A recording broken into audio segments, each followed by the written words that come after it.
Hello, America. Happy Labor Day to everybody. I want to express myself by saying two or actually five things off my chest. First, I want to start off with I'm not no alcoholic. I never will be no alcoholic. I never have, never want to be alcoholic. And I definitely do not want to smoke marijuana or any type of drugs. I don't believe in drugs. Ever since the fourth grade when I learned about drugs, I promised myself I would never do none of that shit because I'm too smart.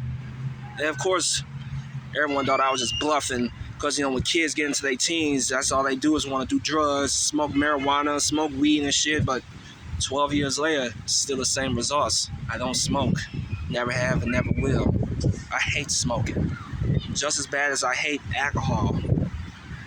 But the reason I call myself want to drink beer, whatnot, it wasn't just because of the dealing with anger management and stress and anxiety and whatnot.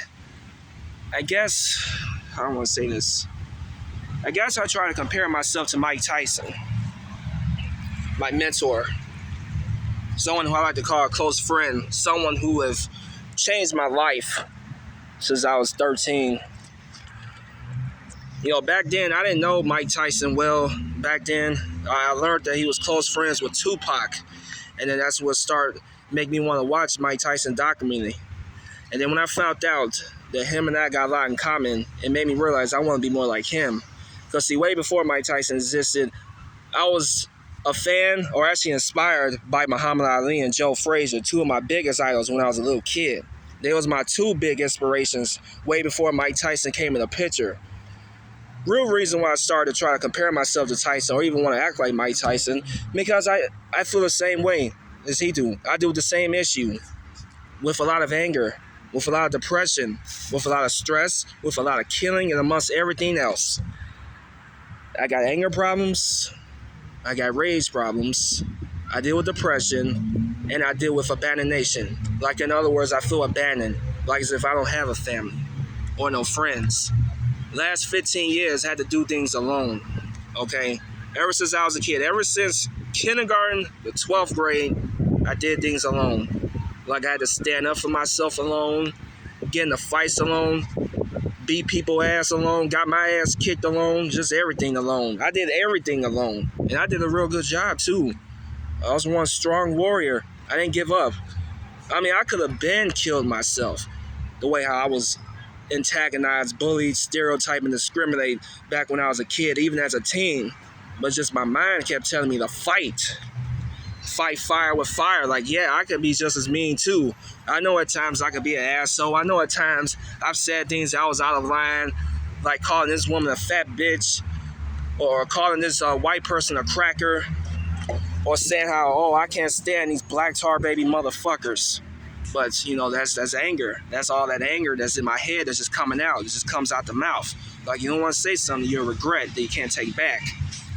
But whenever it's on your mind, that's getting you so tensed up, you got to speak your mind. You got to speak up.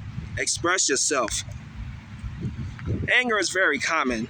Not just people with autism, but people with mental illness all over. Bipolar, schizophrenia, ADHD, OCD, even IED. Especially IED. And that's another thing I want to explain about. I know some of you may have known me for about a year, or some may even know me for 2 years or longer, but I want to explain to you about IED. Not ID, no, it's IED. That's a short term for intermittent explosive disorder, which is amongst the worst mental illness.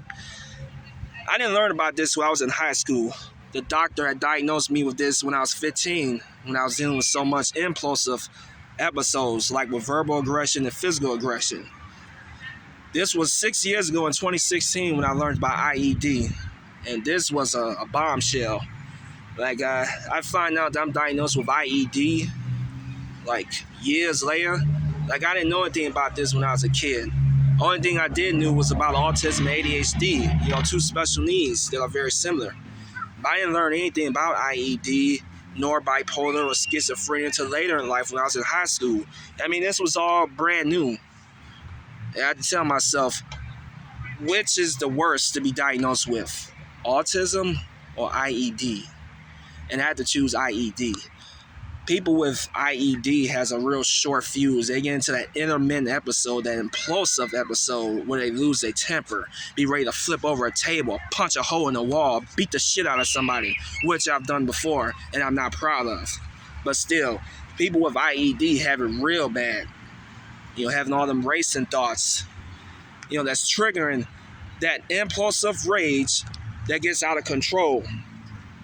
And the more I think about it, the more it stresses me out, though, because it reminds me of stuff I used to do as a kid, even as a teenager. I had a lot of rage problems with beating people up that mistreated me, that stereotyped me, that bullied me, and just amongst everything else. I realized that rage is not the answer. It's just going to make your problems worse. And that's why I get so scared and stressed out to express myself, because I look at all that shit, I look like a fucking monster. Like I hate myself.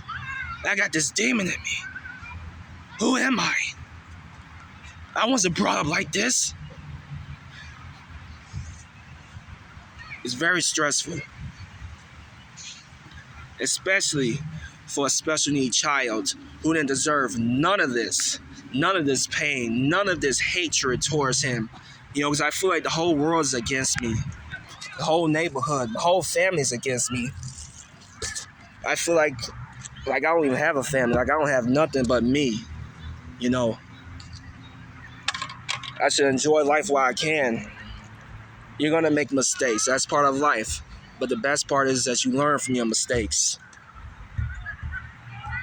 And as far as I'm concerned, I made one too many mistakes, like by trusting someone to be a friend, but they turned out to be an enemy. I made another mistake by not telling my parents everything what's going on. But I be trying to keep it a secret because I don't want them to get upset. But it's best that you do tell your parents everything, because they're the ones that's going to help you. You can always rely on your mother and sometimes your father, but not so much friends or not even family. Okay, your mother is always going to be there for you. Your mother, your father, and of course God. Yep. I'm trying to think, how does it I live to see 21? My whole life been a war. Stereotype. The discrimination towards the autism system. It just really breaks my heart. It's bad enough as it is. I didn't get respect that I deserve as a kid, but now even at 21, people still treat me with disrespect by constantly telling me what to do. Telling me that don't drink beer, or don't become no alcoholic, or don't do this, don't do that.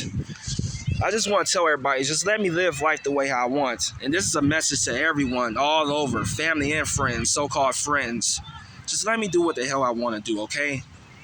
It's not like I'm robbing anybody. It's not like I'm raping no girl, molesting no kid, or doing no carjacking, nothing like that. It's just a young black man that's just drinking a beer and just relaxing like any other man should. Just like how these hood rats smoke their weed. I can't stand that shit, but still, that's their business. But just let me live life the way it is. I get sick and tired of everyone stepping on me and telling me how to run my life.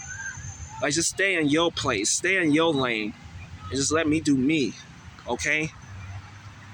Ever since I was a kid, I've always wanted to do my own thing, It felt like my whole life, I ain't never had joy. But that's not true. My childhood was the best. But as I got older, things got worse.